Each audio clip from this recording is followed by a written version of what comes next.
लादी कर कम मापतोलादी कर धन संग्रह करता है, फिर स्वर्ग पाने हेतु पुण्य अर्जित करने के लिए यज्ञ तप दान आदि कर्म का कष्ट उठाता है। जब स्वर्ग मिला वह भी क्षणिक एवं वहां भी राग द्वेष ऊंच नीच बना रहता है। स्वर्ग पाने के लिए दान करना पड़ता है, पुण्य करना पड़ता है, और उस दान करने के लिए धंधा करना पड़ेगा।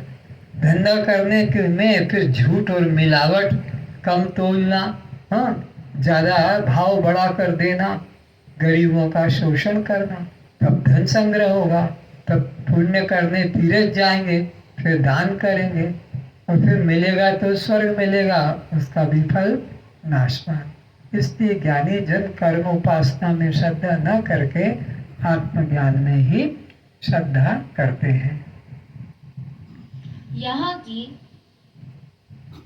की तरह अधिक पुण्य वाला छोटे पुण्य वाले के प्रति अहंकार एवं बड़े के प्रति ईर्ष्या भाव रखते हैं।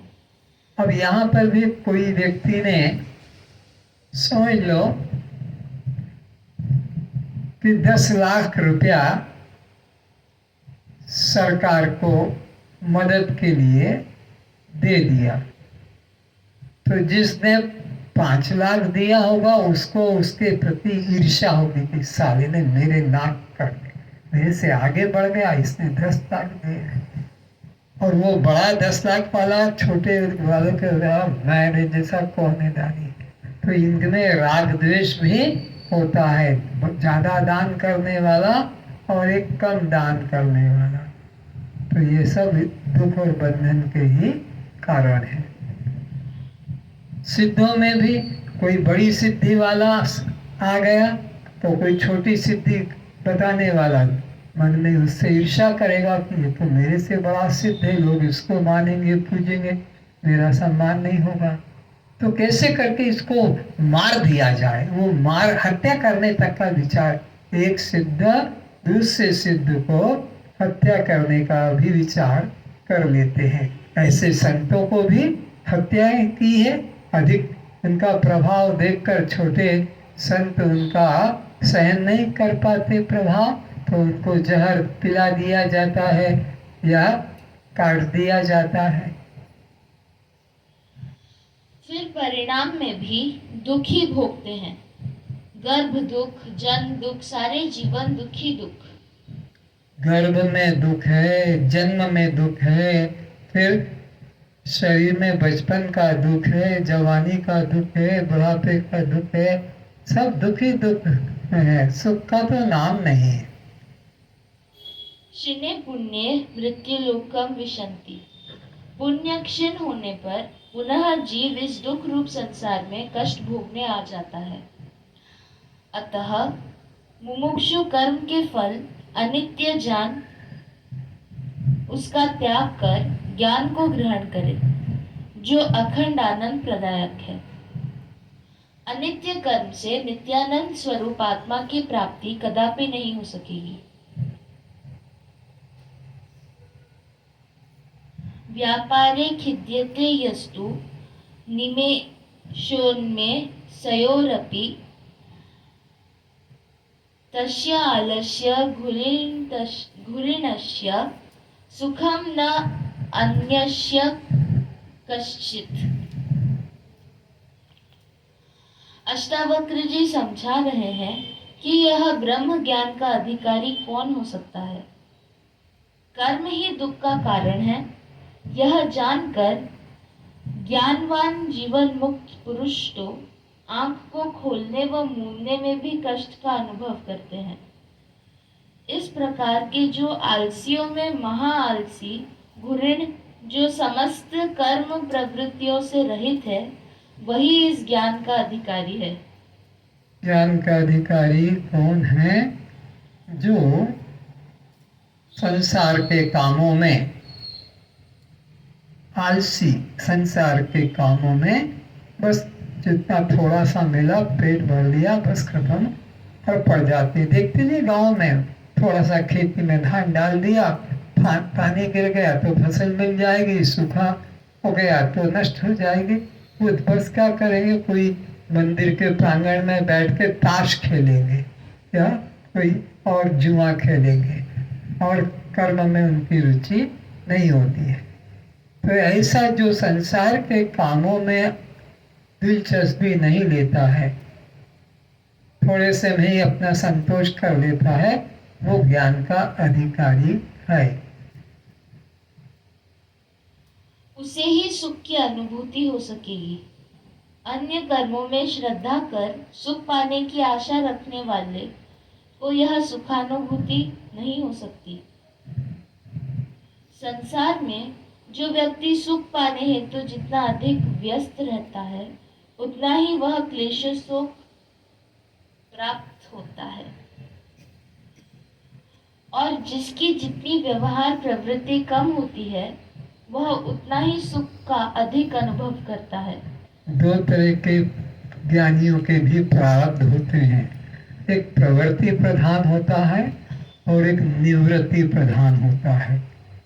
प्रवृत्ति प्रधान वाले को, ज्ञानी को, मरते तक भी फुर्सत नहीं मिलती है संसार के कामों से, और निवृत्ति प्रधान प्रारब्ध लेकर जो आया है, उसको जीवन में कोई प्रकार की चिंता या कर्म नहीं। जैसे जनक महाराज राजकार्य में मरते तक लगे रहे, ज्ञानी होकर भी, सुखदेव के गुरु होकर भी, पर सुखदेव शिष्य ने जो आनंद मस्ती जीवन मुक्ति की उठाई होगी, वो उनके गुरु जनक जी को नहीं मिली, क्योंकि जनक जी का जीवन अंत समय तक प्रारब्ध प्रवृत्ति वाला था। ये राज्य को उधर मिलाना, उसको इसमें करना, इसका विकास करना। तो ये प्रारब्ध से निश्चित होता है प्रवृत्ति और निवृत्ति। तो निवृत्ति वाले को जो सुख मिलेगा, वो प्रवृत्ति वाले को सुख नहीं मिलेगा। ज्ञानी की दृष्टि में जगत नहीं है। मरुस्थल के जल व सीप की चांदी जैसा यह जगत भासता रहता है। विवेकवान जो उसे मिथ्या जान लेता है, फिर उसे पाने के लिए उस और प्रयास नहीं करता। ठीक इसी तरह ज्ञानी को मिथ्या भासने वाले जगत में सुख बुद्धि न होने से उसके मन में पाने की कामना भी नहीं होती है। सुख बुद्धि जिस पदार्थ में हो गई व्यक्ति के, वो उसे पाने की इच्छा, प्रयत्न और चिंता करेगा। लेकिन जिसको कुछ भी पाने की इच्छा नहीं, वो फिर क्यों पाने के लिए प्रयास करेगा या चिंता या इच्छा करेगा? इच्छा ही दुख का कारण है। ज्ञानी लोग इच्छा नहीं बनाते हैं, प्रारब्ध से जो मिल गया उसी में संतोष कर लेते हैं। ज्ञानी को शरीर में ना अहम भाव रहता है और न शरीर संबंधी जनों में ममत्व भाव रहता है, परंतु प्रारब्ध अनुसार जीवन व्यापार होते रहने पर उसकी सहज समाधि कहलाती है। उसे ही अनन्य सुख प्राप्त होता है। समस्त प्रकार के कर्म राग द्वेष से ही होते हैं, अतः जिसने राग द्वेष से अपने को मुक्त कर लिया है, वह ज्ञानी भक्त मुझे सबसे प्रिय लगता है। भगवान स्वयं कहते हैं कि जिसके मन में किसी के प्रति राग नहीं, आसक्ति नहीं, मोह ममता नहीं, चाहे अपनी पत्नी हो, पति हो, पुत्र हो, परिवार धन हो, व्यवहार करता है, कर्तव्य करता है, लेकिन राग द्वेष नहीं होता। भगवान कहते हैं जिसके मन में अपने देह के प्रति मोह और परिवार के प्रति ममता, ये दोनों मोह ममता न हो, ऐसा भक्त मुझे प्रिय लगता है। बाकी ये पूजा करने वाले, धूप बत्ती, काठी अगरबत्ती जलाने वाले, फूल माला चला देने वाले, इन मूर्खों को मैं अपना भक्त नहीं मानता। मैं तो उसे अपना भक्त मानता हूँ जो सब में एक चैतन्य परमात्मा का अनुभव करते हैं, अन्य का नहीं। सिया राम मैं सब जग जाने और करऊं प्रणाम जोरी जुग पानी, ऐसा भाव जो रखते हैं वो भक्त मुझे प्रिय है। हम कहते हैं हम तो भगवान के भक्त हैं, हम तो कृष्ण के भक्त हैं, हम तो साकार भक्त हैं, हम तुम्हारे वेदांत में ज्ञान में नहीं आना चाहते, हमको तो सगुण रूप की भगवान की भक्ति प्रिय है। और क्या है भगवान की भक्ति प्रिय? किसी बगीचे में घुस के दीवार कूदकर, किसी के कंपाउंड में घुसकर फूल चुपचाप उठा के तोड़ा के चोर करके ले आना और चला देना, मंदिर में जाके घंटा बजा देना। बस ये हो गई भक्ति इनकी साकार की। भगवान क्या है, भगवान का रूप क्या है, इसके बारे में कुछ पता नहीं। बस वो जो समाज में एक स्थान बना दिया है, किस लिए बनाया था ये मंदिर? कि यहाँ कोई संत आकर ठहरेगा और गांव वालों को कथा अमृत ज्ञान अमृत का पान कराएगा, उपदेश करेगा, इसलिए ये मंदिर बनाने की प्रथा चली थी। अब वहाँ संत तो नहीं रहा, अब मुर्दों को लाकर बिठा दिया।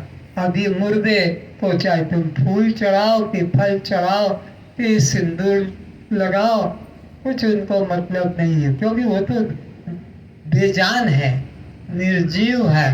अब वहाँ सजीव कोई ज्ञानी संत आना चाहिए था, उनको बुलाना चाहिए था, उनसे उपदेश ग्रहण करना चाहिए था। वो काम तो उन्होंने किए नहीं। अब तो उन संतों को जगह तक भी मंदिर में नहीं देते हैं। यहाँ जगह नहीं है, शादी ब्याह के लिए वहाँ मिलती है जगह, लेकिन सत्संग के लिए नहीं मिलती है। और उसमें भी 50,000 रुपया रोज ऐसे स्थान मंदिरों में जगह घेर कर बना लेते हैं और वो मंदिर के पुजारी लाखों लाखों रुपया संग्रह करते हैं।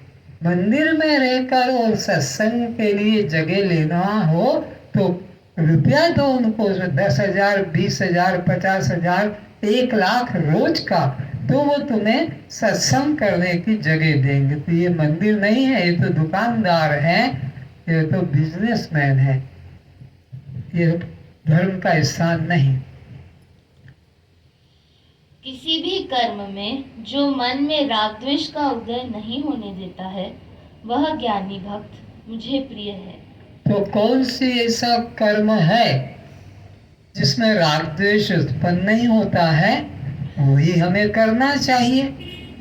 और जो कर्म हम कर रहे हैं सब, उसमें तो राग द्वेष हो रहा है। बिना राग द्वेष के कोई कर्म हमारा होता नहीं। हाँ, एक कर्म है जिसको भगवान बुद्ध ने प्रचलित करा, जिसमें राग द्वेष होता ही नहीं। हर कर्म में राग द्वेष होता है, बिना राग द्वेष के कोई कर्म होता ही नहीं। अरे भगवान की भक्ति करने वालों में भी तो राग द्वेष होता है क्या? ये गुलाब की माला है, मैं भगवान कृष्ण का भगत हूँ उनको, और ये भगवान राम को ये गेंदा की माला उनको चढ़ा देंगे।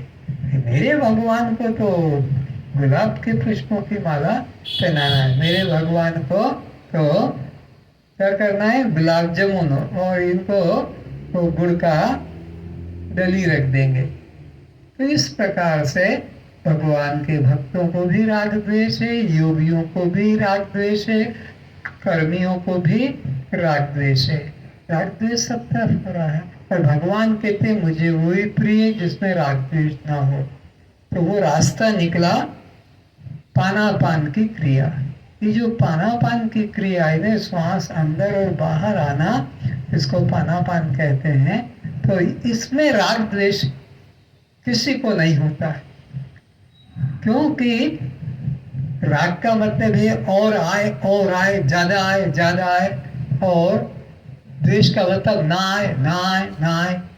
तो कोई प्राण के साथ ऐसा नहीं करता कि मैं ज्यादा प्राण आए, मुझे ज्यादा प्राण आए, और मेरे प्राण बाहर रहें, बाहर रहें, बाहर ही रहें, ज़्यादा देर बाहर रहें, ऐसा भी कोई करेगा? कि मेरे प्राण अंदर ना आए, बाहर रह जाए, या मेरे प्राण बाहर ना जाए, अंदर रह जाए, दोनों असंभव है। अब जाना भी जितना जरूरी, आना भी उतना जरूरी। तो इस क्रिया को कहा प्राण अपान की क्रिया, प्राणापान कर देखते रहो। न तो ज्यादा अंदर लाने की इच्छा होगी, ना बाहर फेंकने की इच्छा होगी। तो ये क्रिया जितनी देर तुम करोगे, राग द्वेष होगा ही नहीं, कर्म बनेगा नहीं, तो मुक्ति कितना सरल। कोई मंत्र, माला, जप, पूजा पाठ, व्रत, उपवास, योग, व्यक्त कुछ नहीं। जितनी देर बैठो बस आराम से सोफा सेट को सहारा लेकर और बस देखते रहो। आंखें बंद करो या आंखें खुली, और उस अंदर आने वाले श्वास को देखो देखो देखो। अब पेट भर गया, फूल गया, अब वो अपनी दिशा बदल रहा है और बाहर जा रहा है, जा रहा है, जा रहा है, पूरा निकल गया, खाली हो गया, पेट हल्का हो गया, फिर लौट रहा है अंदर की तरफ। बस यही क्रिया जब समय मिले, जितना समय मिले, जहाँ समय मिले, चाहे लेटरिन में हो कि बाथरूम में हो कि किचन में हो कि दुकान में हो कि बाजार में हो, श्वास तो चल रही है, बस देखते रहो। जरूरी है तो बात कर लो, काम की नहीं तो अपने उसी में लगे रहो। तो ये जीवन मुक्ति तुम्हारा अपने आप बन जाएगा जितनी देर करोगे। 1 घंटा करो, 1 घंटा मुक्ति। 5 घंटा करो, 5 घंटे मुक्ति। 12 घंटे करो, 12 घंटे मुक्ति। ऐसे तुम जीवन मुक्ति का अनुभव कर सकते हो। कोई राग द्वेष होगा ही नहीं। तुम दूसरे कर्म देखो, बिना राग द्वेष के कर्म आरंभ ही नहीं होगा। तो जो ठीक लगे इसे अपना ले। जो लाभ हानि, सुख दुख, मान अपमान, सर्दी गर्मी, शत्रु मित्र, निंदा स्तुति, हर्ष शोक में अनित्य भाव रख समता बुद्धि रखता है, वह ज्ञानी भक्त मुझे प्रिय है। भगवान ने गीता का 12वां अध्याय में यही बस विस्तार से बताया कि जो सर्दी और गर्मी में, मान और अपमान में, लाभ और हानि में, सुख और दुख में, मित्र और शत्रु में, स्वर्ण और मिट्टी में एक भाव रखता है, वो मुझे प्रिय है। यानी समता भाव, विषमता भाव न रखें। और हमारे तो सब काम विषमता से चलते हैं, समता में कोई काम नहीं। तो ये समता में प्राण अपान की क्रिया हो रही है, बस इसे देखो। साधु महात्मा गुरु तो सबको यही बताते हैं कि सुबह जल्दी उठो, स्नान कर भगवान का जप, माला, पूजा, यज्ञ, हवन आदि करो। 1000 में से 999 संत महात्मा शिष्यों को कर्म में ही जोड़ते हैं। कर्म करने की बात जप, तप, माला, पूजा पाठ, कुंडलिनी, ध्यान, समाधि आदि साधन की बात सब सहज रूप से मान भी लेते हैं एवं करने में तन मन से लग जाते हैं। देखा देखी भी बिना उपदेश पाए भी कर लेते हैं। सब कहते हैं मन को रोको, कर्म करो, और यहाँ मैं कहता हूँ कुछ न करो। पर इस सत्य को शायद कोई 1-2 ही स्वीकार करते होंगे। सब जितने भी गुरु महात्मा तो तुम्हें कर्म में जोड़ते हैं, साधन में जोड़ते हैं, और तुम उनकी बात को सहर्ष मान भी लेते हो, क्योंकि तुम्हारी प्रकृति वो गधेपने की है। जिस तरह जितना गधे पे बोझा डाला जाए वो उतना ही चलता है। तो ऐसे ही तुमको कुछ जितना ज़्यादा साधन बताए, वो महात्मा बढ़िया है। देखो उसने मेरे को ये योग बताया, ये ध्यान बताया, ये माला बताई, ये पूजा बताई, और ये कोई महात्मा है, कुछ करने को भी नहीं बोलता है, ध्यान भी करने को नहीं बोलता है, कोई साधन भी करने को नहीं बोलता है, तो ये ठीक नहीं। तो न करने की बात बहुत मुश्किल से मानेंगे, करोड़ों में लाखों में कोई एक, बाकी सब करने की बात को मानते हैं, उसी संत को मानते जो ज्यादा साधन बताए, ये करो वो करो, ये करो वो करो, उसी को सिद्ध महात्मा मानते हैं। और जो सब साधनों से मुक्ति दिला दे, ये कोई महात्मा है। मेरी माँ 25 साल की पूजा छूट गई, मेरा 50 साल का उपवास टूट गया, तो मेरा यह साधन छूट गया, ये ठीक नहीं है। इस प्रकार संसार में कर्म करने के बात को जल्दी स्वीकार करते हैं, कर्म न करने की बात को। तो अभी तक तो तुमने अब कर्म करने का अभ्यास किया, देख लिया क्या मिला, सब समझे कि अभी तक जन्मों जन्मों से तुमने करने का ही अभ्यास किया, सनातन अभ्यास है, पुरातन अभ्यास है, ये किया वो किया, ये किया। मिला क्या तुम्हें? एक पति, एक पत्नी और बच्चा, इसके अलावा तुमको मिलता क्या है? हर जन्म में एक पत्नी, एक पति और एक बच्चा, बस इतने में तुम्हारा जीवन लीला खत्म हो जाती है, यही तो मिलता है। तो अब तुम करके तो देख चुके हो, अब मेरे कहने से कुछ ना करना सीखो, फिर देखो तुम्हें क्या आनंद आता है। कर्म न करने का अभ्यास करो। अभी तक तो कर्म करने का अभ्यास किया, अब कर्म न करने का अभ्यास करो। अनभ्यास का अभ्यास, अनभ्यास का अभ्यास करो। न करने की बात कोई बिरला ही स्वीकार करता है। सब कहते हैं मन को रोको, मत जाने दो, और यहाँ सिखाया जाता है मन को जाने दो, मत रोको। यह तुम्हारा परम सौभाग्य है कि यहाँ हम तुम्हें परमात्मा की प्राप्ति के लिए कोई भी साधन भजन नहीं बता रहे हैं। वेद भी कहता है परमात्मा को पाने हेतु किसी प्रकार के साधन करने की जरूरत नहीं है। वेद का भी यही सिद्धांत है, और यहाँ भी हम तुम्हें कर्म न करने का ही उपदेश करते हैं। वेद भी वही कहता है, कर्म करने की जरूरत नहीं, क्योंकि तुम्हारा स्वभाव ही परमात्मा मुक्त ही तुम्हारा स्वभाव है।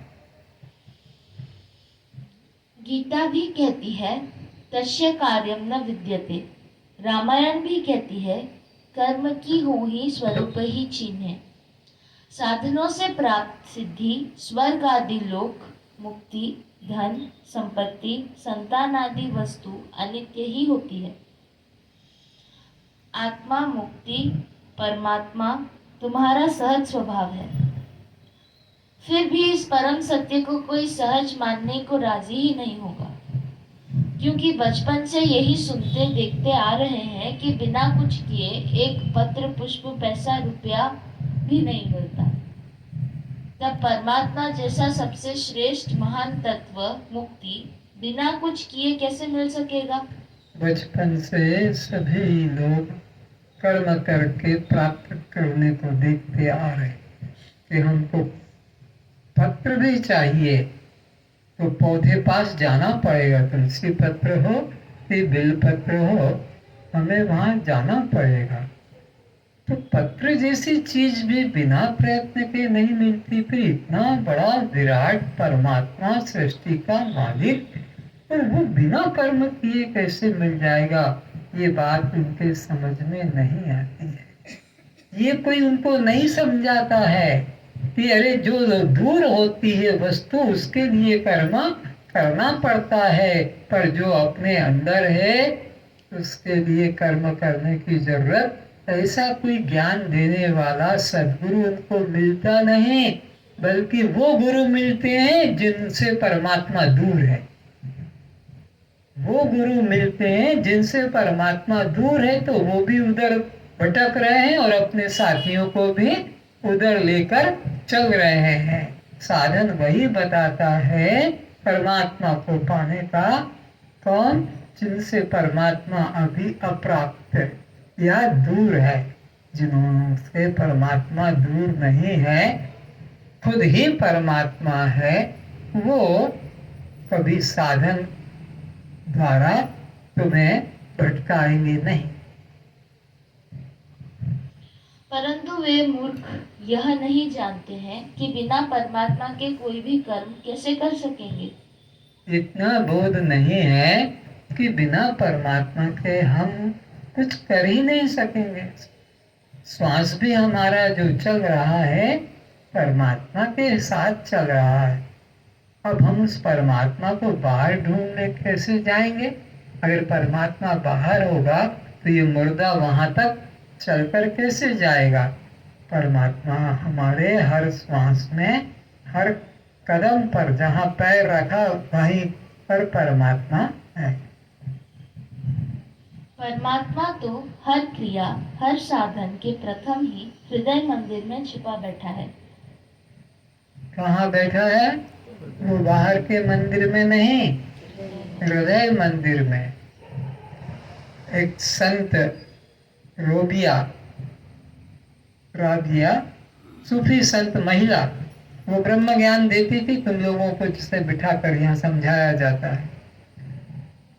लेकिन क्या देखा कि लोग तिलक लगाए हुए हैं, कोई डोरा बांधे हुए है, कोई पुष्प कान में लगाए हुए है।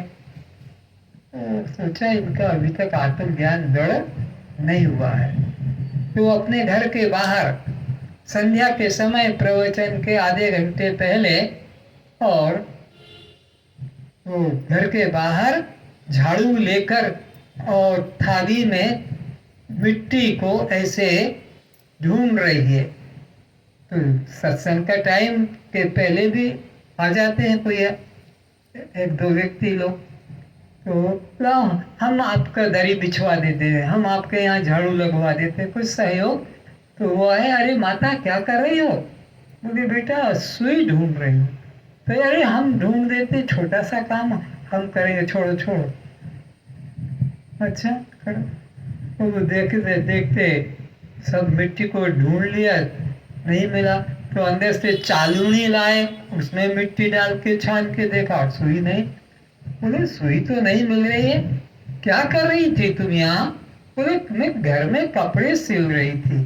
तो यहाँ ढूंढ रही हो? अरे बेटा घर में अंधेरा है तो वहाँ कैसे ढूंढती, यहाँ उजेला है इसलिए मैं ढूंढ रही हूँ। अरे माँ हमको ब्रह्म ज्ञान देती हो तुम रोज, और तुम सुई अंदर खोई और बाहर ढूंढ रही हो। अच्छा यहाँ नहीं मिलेगी, यहाँ कैसे मिलेगी? वहाँ मिलेगी। तुम कहाँ से आ रहे हो? हम मंदिर से आ रहे हैं, और परमात्मा बैठा है यहाँ और ढूंढ रहे हो मंदिर में, और मुझसे कहते हो सुई अंदर खोइए, बाहर कैसे मिलेगी? ऐसे ये अवस्था है, वस्तु कहीं खोजे कहीं, कैसे पावे सोए। तो यहाँ उड़ीसा के लोग आलस्य धुरीण हैं, ज्यादा काम करने की, ज्यादा ऐश्वर्यवान बन कर दिखाने की इन्हें इच्छा नहीं है। इसलिए थोड़ा सा काम धाम कर लेते हैं, थोड़ा सा धन पैदा कर लिया तो समझो बहुत बड़ी विजय प्राप्त कर ली। अब साल भर मंदिरों में बैठे ताश पत्ते खेलते रहेंगे या नशा कर आलस्य में पड़े रहेंगे। तो भगवान ने सोचा, प्रकृति ने सोचा कि हम यदि यहाँ किसी कर्मकांड संत को भेजेंगे तो काम बनेगा नहीं। वह संत तो आसन, प्राणायाम, मुद्रा, नेति, धोती, कीर्तन, जप, माला, पूजा, यज्ञ, ध्यान आदि साधन में चलाना लगाना चाहेगा, और ये आलस्य शिरोमणि उनका एक भी साधन नहीं करेंगे। प्रकृति ने सोचा कि इस गांव में अगर कोई हम कर्मकांडी संत को भेजेंगे तो वो तो इनको योग, यज्ञ, जप, तप, माला, पूजा में लगाएगा, और ये आलसी ये लोग, हाँ, इसको रुचि होगी नहीं, ये कोई काम करेंगे नहीं, एक भी काम नहीं हो। इसलिए इनको तो ऐसा संत भेजा जाए कि जो कोई भी काम का बोझा इन पर न डाले, ताकि ये उसको अपना ले। तभी जाकर उड़ीसा वासियों का कल्याण हो सकेगा, क्योंकि यहाँ के लोग तो जैसे तैसे पेट भर जाने से ज्यादा चिंता इच्छा वासना नहीं करते हैं। कपड़े बिना भी काम को चला लेते हैं। एक गांव से दूसरे गांव पे साइकिल के ऊपर बैठ के जा रहे हैं, खाली नीचे टॉवेल बांध के, ऊपर बनियान भी नहीं, बड़ी मस्ती से मोटरसाइकिल पे जा रहे हैं, खाली बस चड्डी पहन के। ये सरल लोग हैं यहाँ के, इनको कोई प्रकार का गर्व नहीं। एक तौलिया नीचे, एक गमछा कंधे पर और चल देते हैं घर से बाहर पैदल या साइकिल पर, एक गांव से दूसरे गांव। गीता श्रुति भी कहती है, सर्वकर्माणि मनसा संन्यास्यास्ते सुखम वासी नवद्वारे पुरे देहि नैव कुर्वन्न कारयन्। संयमी सर्व कर्मों को मन से त्याग कर वह अपने को देह से भिन्न मानने वाला कुछ भी न करता है, न किसी को कराता है, और साक्षी बना इस नव द्वार वाले शरीर रूपी नगर में सुख से रहता है। इस काया का होता विनाश। इस काया का होता विनाश है, इसी काया का होता विनाश है। तू तो साक्षी स्वयं प्रकाश है, तू तो साक्षी स्वयं प्रकाश है। इस काया का होता विनाश है, इसी काया का होता विनाश है। तू तो साक्षी स्वयं प्रकाश है, तू तो साक्षी स्वयं प्रकाश है। पंचभूतों का तन विस्तारा, पंचभूतों का तन विस्तारा। तू तो दृष्टा है देखनहारा, तू तो दृष्टा है देखनहारा। पंचभूतों का तन विस्तारा, पंचभूतों का तन विस्तारा। तू तो ज्ञाता है जाननहारा, तू तो ज्ञाता है जाननहारा। तेरा कण कण में रहता निवास है, तेरा कण कण में रहता निवास है। तू तो साक्षी स्वयं प्रकाश है, तू तो साक्षी स्वयं प्रकाश है। इस काया का होता विनाश है, इसी काया का होता विनाश है। तू तो साक्षी तैसे घट घट में तू ही समाया,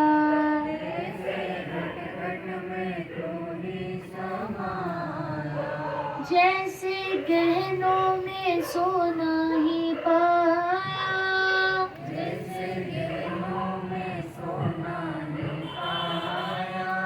तैसे कण कण में तू ही समाया,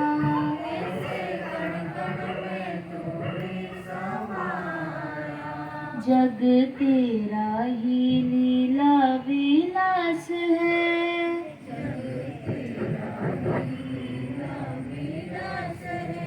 तू तो साक्षी स्वयं प्रकाश है,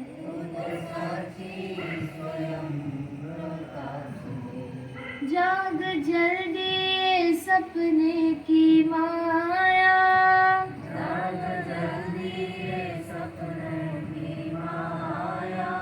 आपको भूल क्यों भरमाया,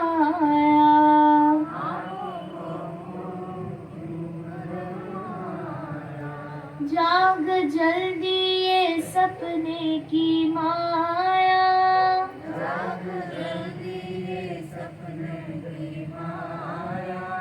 आपको भूल क्यों भरमाया।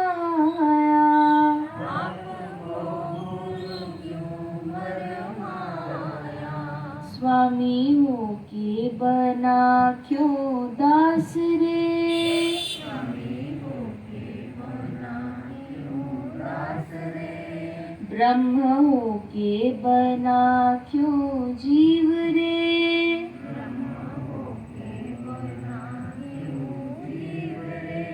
मुक्त होके बना क्यों बद्ध रे,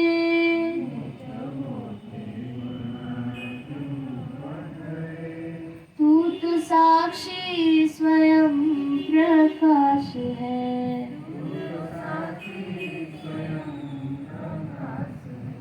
इस काया का होता विनाश है,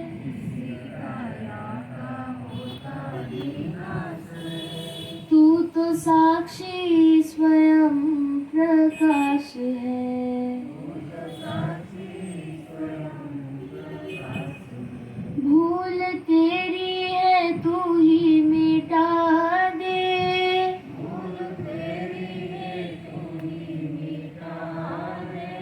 पूर्ण ब्रह्म हो निश्चय जगा ले,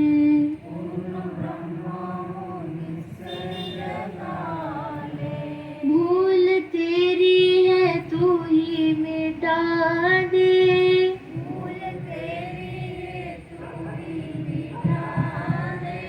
पूर्ण ब्रह्म हो निश्चय जगा ले,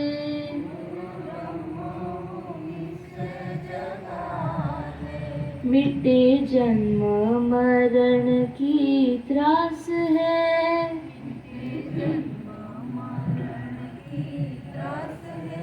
तू तो साक्षी स्वयं प्रकाश है,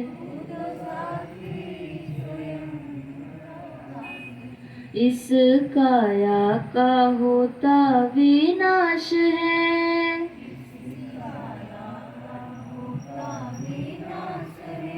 तू तो साक्षी स्वयं प्रकाश है,